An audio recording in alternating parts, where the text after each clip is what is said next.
Pembagian hadis berdasarkan kualitasnya. A. Hadis sahih dan pembagiannya. Hadis sahih secara bahasa artinya sehat. Hadis sahih itu adalah hadis yang sanadnya bersambung, perawinya dhobit, perawinya adil, tidak syadz dan juga tidak ilat. Nah, itu dari pengertian hadis sahih itu juga termasuk syarat-syarat hadis sahih. Yang pertama, hadis itu syaratnya bersambung, maksudnya dari yang meriwayatkan hadis, yang menulis hadis seperti Imam Bukhari atau Imam Muslim itu mengambil dari rawi mengambil dari rawi sebelumnya mengambil dari tabi'in mengambil dari sahabat, dan sahabat mengambil dari Nabi Muhammad SAW. Itu yang dinamakan sanad bersambung. Yang kedua, perawinya adil. Perawinya adil di sini itu perawi yang menjaga muru'ah, yang bertakwa. Terus yang ketiga, syarat ketiga hadis sahih itu perawinya dhobit. Itu kuat hafalannya kuat dengan sempurna. Ada dhobit sodri dan dhobit kitab. Kalau dhobit sodri itu hafalannya sempurna, bisa diucapkan dimanapun dan kapanpun saat diminta untuk melafalkan hadisnya. Kalau yang hadis kitab itu hadis yang hafalannya sempurna dari melalui buku catatannya. Syarat hadis yang keempat yaitu tidak syadz. Tidak syadz itu artinya secara makna itu tidak bertentangan dengan hadis sahih lainnya.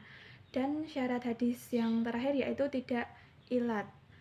Kemudian pembagian hadis sahih itu ada dua, hadis sahih li dzatihi dan hadis sahih li ghairi. Kalau hadis sahih li dzatihi itu yang memenuhi syarat-syarat hadis secara sempurna, secara maksimal.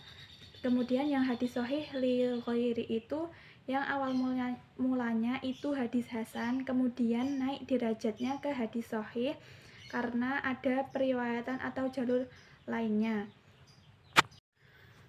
Hadis hasan dan pembagiannya. Hadis hasan menurut bahasa artinya bagus.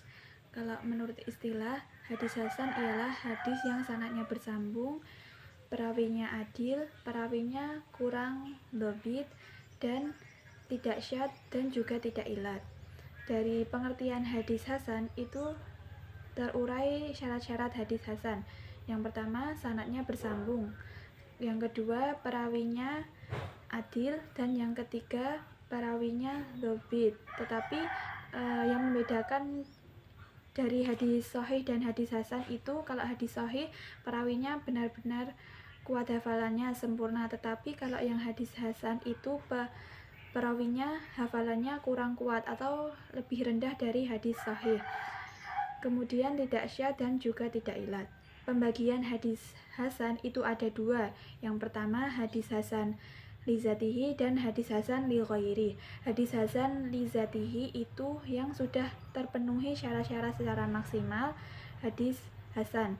Dan yang hadis hasan li ghairi itu hadis yang awal mulanya hadis dhaif, kemudian naik derajatnya ke hadis hasan karena ada jalur periwayatan atau jalur lainnya yang lebih kuat yang menjadikan naik derajatnya. C. Hadis dhaif dan pembagiannya. Hadis dhaif secara bahasa adalah lemah, dan secara istilah hadis dhaif adalah hadis yang tidak terdapat padanya sifat-sifat hadis hasan dan sifat-sifat hadis sahih. Pembagian hadis dhaif ada dua.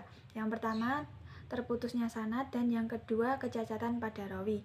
Hadis dhaif karena terputusnya sanad ada hadis mursal. Hadis mursal itu gugur sanadnya setelah tabi'in. Hadis al-munqati itu gugur sanadnya sebelum sahabat. Hadis mu'dal itu gugur sanadnya 2 orang atau lebih secara berurutan. Hadis mudallas itu sanadnya aslinya ada yang buruk tetapi disembunyikan dan hanya menampilkan sanad yang baik. Ada hadis mu'allaq itu gugur sanadnya dari awal secara berurutan. Kemudian yang karena kecacatan pada rawi ada hadis maudhu, itu rawi hadis berdusta.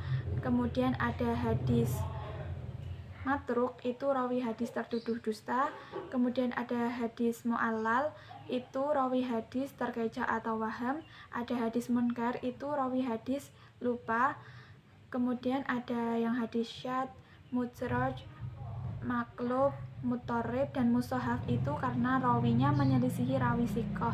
Rawi sikoh itu rawi yang adil dan dhobit.